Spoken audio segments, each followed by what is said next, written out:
All right, what's going on, ladies and gentlemen? Today we're here with Ty Nichols. Now, those of you that possibly want to go to the continent, Ty is the man for you because he can hook you up where you're not stuck out on the streets and you'll be in a good situation if you go to Rwanda. So, Ty, thanks for joining the show today. Thanks a lot, Phil.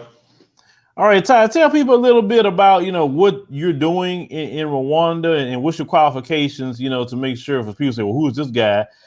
Your qualifications of what you're doing. Okay, I'll give you, first off, I'll talk a little bit about myself.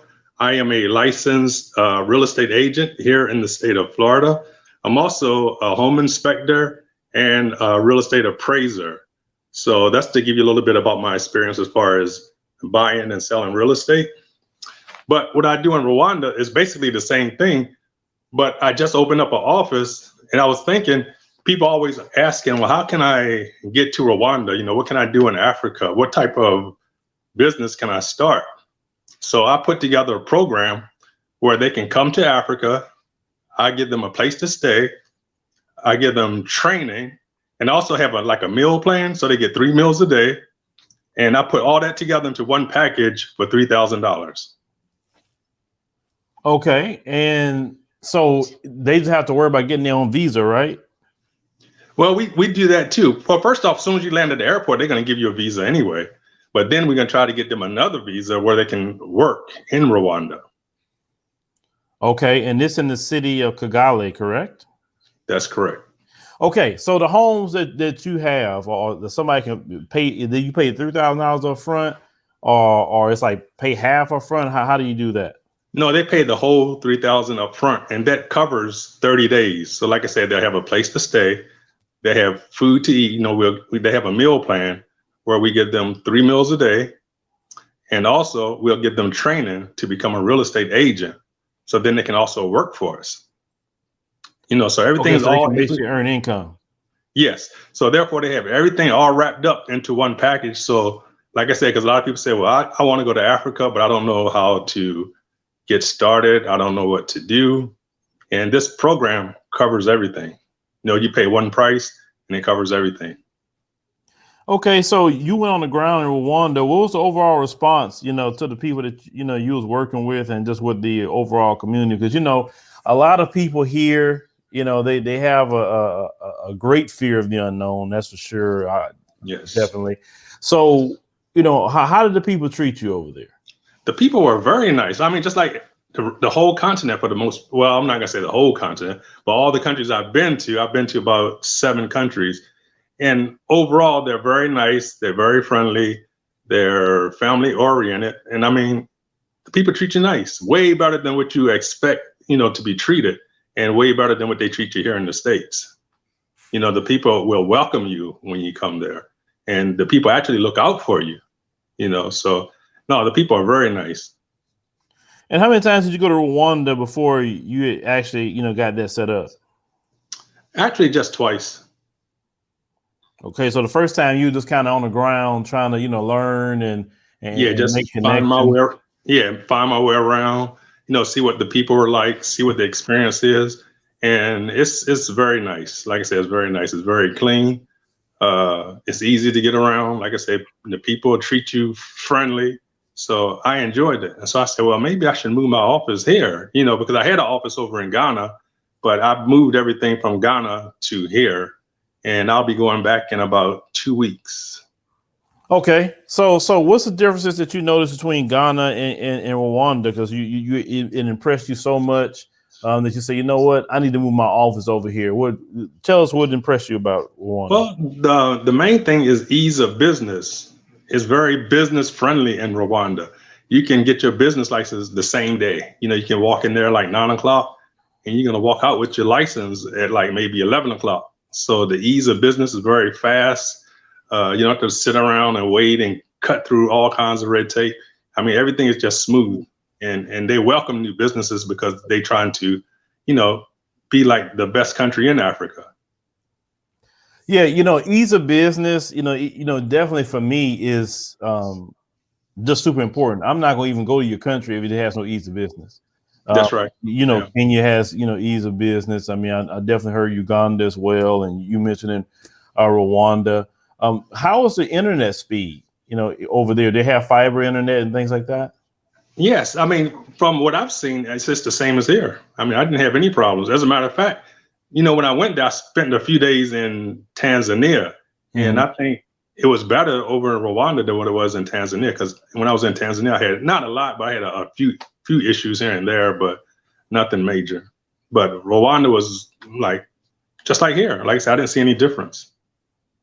Okay, and also, I was hearing that there's a program that they about to vote on in Rwanda, like basically people like yourself, or you're bringing businesses to Rwanda. They trying to make a fast track to citizenship. Did you hear about that?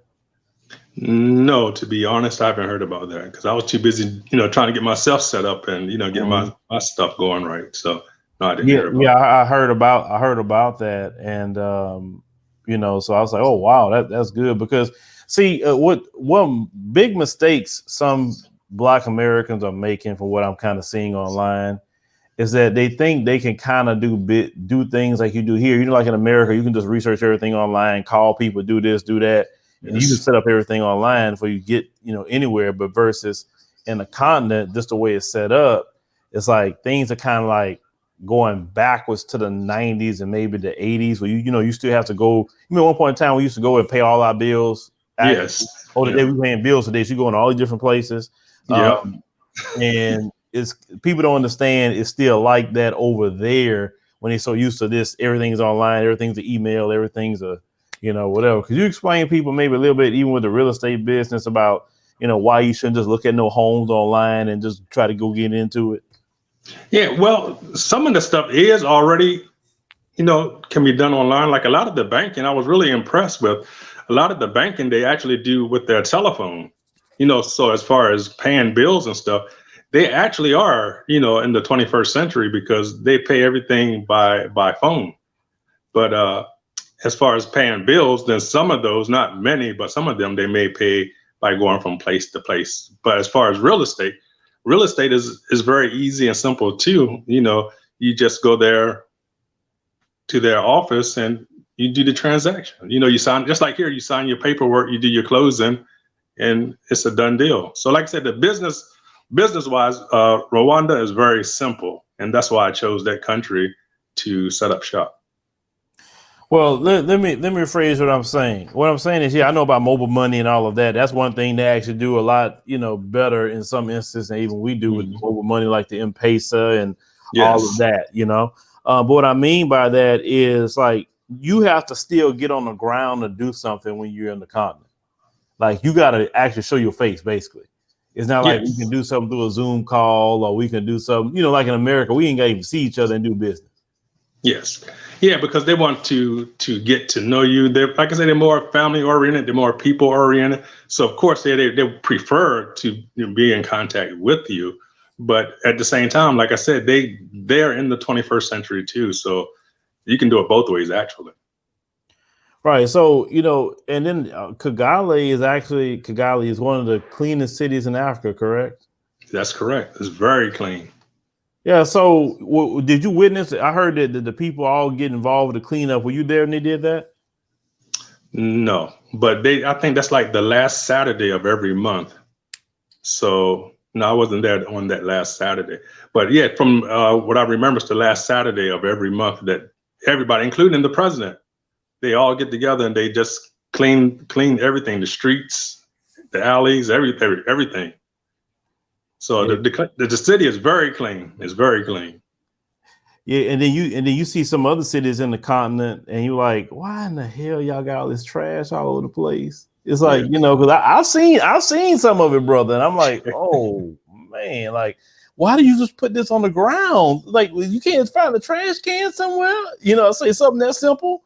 Yeah, I've seen it. Yeah, they'll open something up and just throw it straight on the ground instead of having a trash can somewhere to toss it in. But yeah, that's the way it is. And the unfortunate thing, I've seen that right here in America too. Yes, exactly. I've been places where they say let's clean up the hood day, and everybody with black trash bags picking up everything, all the trash or whatever, getting it nice and clean. Go back next week and it's about looking back the same thing. I don't know what it is with some of us, just globally, that we just had this mentality that we think trash belongs on the floor.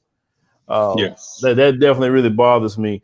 But the person that say, okay, I want to go those 30 days. You said the meals. Is this like vouchers for going to the grocery store, or somebody's cooking the food? Like No, well, you know how in Africa they have house help. So we actually have people that's on property that's going to cook your food for you.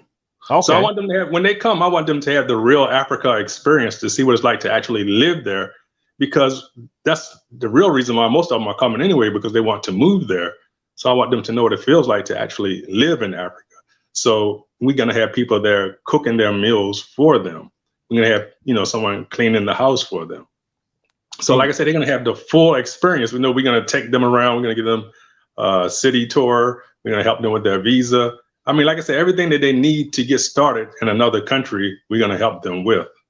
So by the end of the 30 days, they're going to know what it feels like to actually be a citizen of Rwanda. And also, if that 30 days is not enough, they can extend it on a monthly basis for $750 to $800, depending on, you know, where they stand. Okay, so what's the biggest place that you have, like, if a person, like, let's say like someone like me, family, you know, big family, you know, me, wife, you know, maybe like say a family of 5 going, 5 or 6. You got for someone like big? Well, for someone like you, we work out a different program, because this program that I'm talking about now is for like individuals. Okay. But for people that have a family, you know, we would have to sit down and talk, and I need to know exactly what it is you're looking for, how big of a house you want, because it's going to be a little bit more expensive. Right. But I always tell people it's going to be more expensive, but when you're really dealing in real estate, you know, what, like I say, because we're going to train you to be a real estate agent. I mean, you can make that money without a problem. Of course, I can't guarantee it, because, you know, you work by commission, and I don't know, you know, how some people work. You know, if you got a good work ethic, then you should be able to make that money and not have a problem. But some people, they're going to come, you know, they're going to want to go to the clubs. They're going to want to hang out. They're going to want to do this. They're going to want to do that. They're not going to take it serious. So that's why I say I can't guarantee how much money you're going to make. But if you're somebody that's serious and you follow instructions, then you shouldn't have any problems. Yeah, and some of the property. So if somebody say, hey, I want to stay in this particular neighborhood, you say, well, I'll find you something over there. That's kind of how it's done. Because they say, let's say I researched or whatever, and I say, oh, Ty, this neighborhood right here, can you find me something over here for about 30 to 60 days? Is that something basically you can do? No, we have our own properties, but if they want to go somewhere else, they're able to do that. You know, like you said, if they see another property and they say, well, I don't want to stay in this side of town, I want to stay on this side of town, they can do that, but that's going to be at their own expense, because we already have everything already set up. Okay. So if they want something more expensive, just like, say, for instance, like I said, we have the 3 meals a day. But if you want to eat at a fancy restaurant, then that's at your own expense. We're not going to give you 3 meals a day and then say, okay, now we're going to take you to a 5-star restaurant. You know, that's going to be at your own expense. Yeah. I was just asking, like, because, you know, some people got families, you know, like I said, not just me, but others. So I was wondering if you had family, you know, a place that's big enough to accommodate a big family. Yeah, we had the properties. Yeah, that's not an issue. We have properties all over the whole city and in all price ranges. But I was just saying that if you want something out of what we already provide, and then it's going to be like a extra charge. Okay. All right. Yeah. But no, we have everything. We have condos, we have apartments. I mean, any type of home you want, we have. You know, we have offices, whatever type of real estate you need, we have. But like I said, if you want something special, it's going to be an extra charge, because you're going outside of what we've already provided. Right. Okay, yes. So they have the house help, because most, you know, Black Americans aren't used to that, you know. No. And then what they don't understand is that a lot of times the house help is being paid $200 to $300 a month US. Well, in Rwanda, it's not even that much. It's not even that much. No, it's not even close to that. Yeah, I'm quoting Kenya prices, so it's actually lower than that. Lower than that. Okay. Yes. So just imagine you're paying less than $200 a month, and you have someone. Now, is this the person that's working 8 to 5 or live in? No, this is going to be, well, it depends if you get like a house or apartment. If you have an apartment, then it's going to be somebody that's going to, come in and work a few hours and leave. But if you stand in one of our houses, then it's going to be somebody that's going to be staying actually on property. Okay, so let's say you get someone on property for less than that a month. I mean, we don't even realize sometimes how much we are stressed. And think about it, if you had somebody to cook, or you just had somebody to help with the kids, or you can go do date night or whatever, and you good, with the house help with the kids. I mean, that will make your life so much better, and people don't even realize that. No, they don't realize really. We think that we got it made, but actually the people who's well off are actually, I think, in my opinion anyway, that they're actually doing better over there than we are over here. Because even somebody's like on a teacher salary can afford house help. You don't have to. A lot of people think here in the States, they think you have to be rich to have a maid, but over there you can just be a school teacher and have a living maid at your house who will do all your cleaning, all your cooking, and you just have a regular job. So it's not just for the rich, it's for anyone who's making, a little bit above average salary for that country. Yeah, and I think the program you have is good because I don't want no Black American just to jump up and go just stay in the continent and just leave America and don't know what you're doing, right? Because exactly. there's I've seen one particular YouTube channel that's basically, in my opinion, did that, and then now they're talking online about all their bad experiences. I think what you guys should do is go take up Ty's 30-day program just to see. Like I say, hey, if you can deal with it, you know what I'm saying? Get the culture shock out, get on the ground, get to see how people are. I think programs like this that you have is great. So Ty, this is what I want to know. So if a person saying, all right, I want to sign up for that, I want to get involved with that, I want to go to Rwanda, I want to see how it is for myself, how could they do that? All they got to do is just go to my website, africainvestmentguide.com, and scroll down a little ways where it says relocate to Rwanda, and they can go there and read about the program. They can also contact me if they have any questions. And, because I'm more than glad to answer any questions, whether by phone or email, because I answer my emails and I answer my calls. So if they have any questions, they can easily contact me by going to africainvestmentguide.com. We can talk about it and they can sign up. And another good thing too, like I said, you can extend this program. If you think that 90 days, if you think that 30 days is not long enough and you want to stay for 90 days, then you can pay, the extra 2 months. Or if you think 30 days is too long, you just want to stay for 2 weeks, you can do that as well. So the program is very flexible. Like I said, it comes with everything you need, place to stay, food, employment, everything that you need. Like I said, to get started in a new country, we help you to get. And if you have any questions, we answer those as best as we can. And if you're not into real estate, we can also, help you to start another type of business that you might have. All right. So, now the brother Ty gave y'all the game on that, and I'm glad he did, so you could say, hey, look, try it out for 30 days. If you got 30 days to burn, he said even just 14 days, but hey, I think it'd be good if you try out 30 days on the continent. It really may change your mind. And like I said, Rwanda definitely has an ease of business. I mean, I've definitely been looking into it. And I would tell most Black Americans, go somewhere where it's developed for one, and ease of business is very important because, not all of us can go from where we at to a place that's not have a good ease of business yet or don't have much development. Infrastructure. It has everything. Infrastructure is part of that. Infrastructure. And it's very, very secure and safe. Yeah. So it's also one of the safest countries in Africa. You can walk day or night and don't have to worry about, people bothering you because, they got security everywhere. So it's very safe. All right. And you hearing it from somebody who been there, who doing business over there. And you say you're going back in 2 weeks, correct? Yes. That's going to be a permanent move when I go back. Oh, okay. Okay. You just going, you leaving Babylon. Oh, definitely. So that's why I'm inviting people to come because I'm going to be there permanently. So that shows you how much I like it and how much I can, make a decent living over there. I wouldn't be, pulling up stakes like that if I wasn't really serious. So therefore, if you're serious about coming to Rwanda, like I say, join my program, stay for 30 days, or if you don't have 30 days, stay for 2 weeks, but at least you'll have a real feel because like I said, you're going to be staying with the actual people of Africa. You're not going to be staying at a hotel. You're going to be staying with the locals. So you're going to really know what it feels like to live in a city in Africa because you're going to be around them 24/7. And like I said, it's very safe. The people are very friendly. Your meals is taken care of. I'm gonna teach you how to sell real estate. Everything, like I said, for that one low price of $3,000. Now, don't wait. Let me say one more thing real quick, because when I was on another show, like around this time last year, I had a program, and everybody sat around and waited and waited and waited. But then when I doubled the price, now everybody's crying, well, why did I double the price? I said, well, when I did the show, that's when everyone should have signed up. So I know people that's watching this is going to sit around and wait.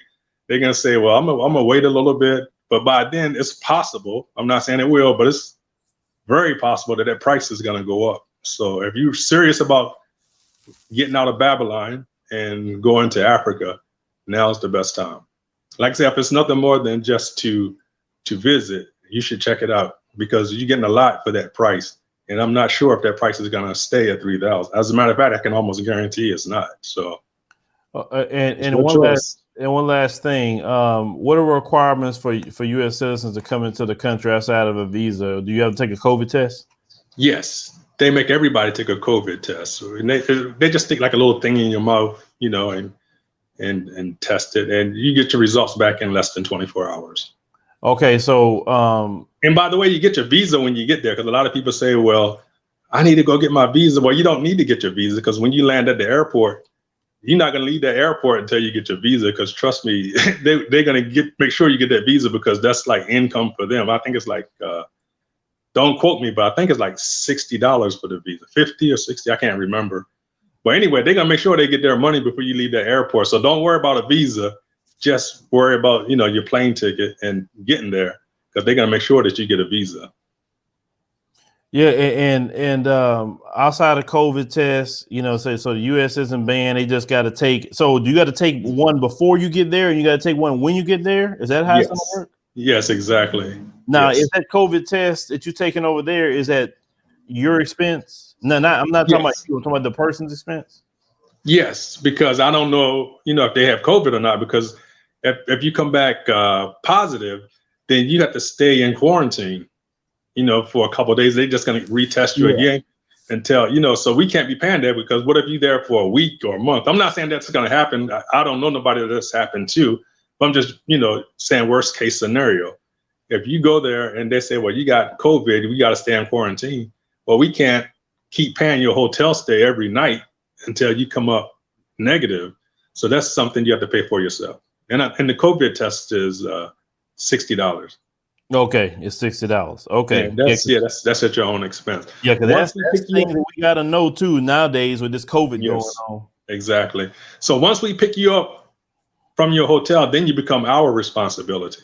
And, you know, like I say, from that point forward, you know, nothing comes out your pocket unless you want, like I say, something special. Like I said, if you want to go out to the club, or if you want to go to a fancy restaurant, then you have to pay all of that out of your own pocket.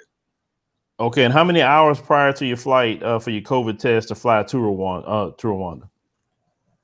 Say that again. How many hours prior to your flight you have to take your COVID test when you're on this side?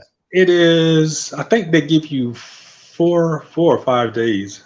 I think it's 100. So probably 96-hour average.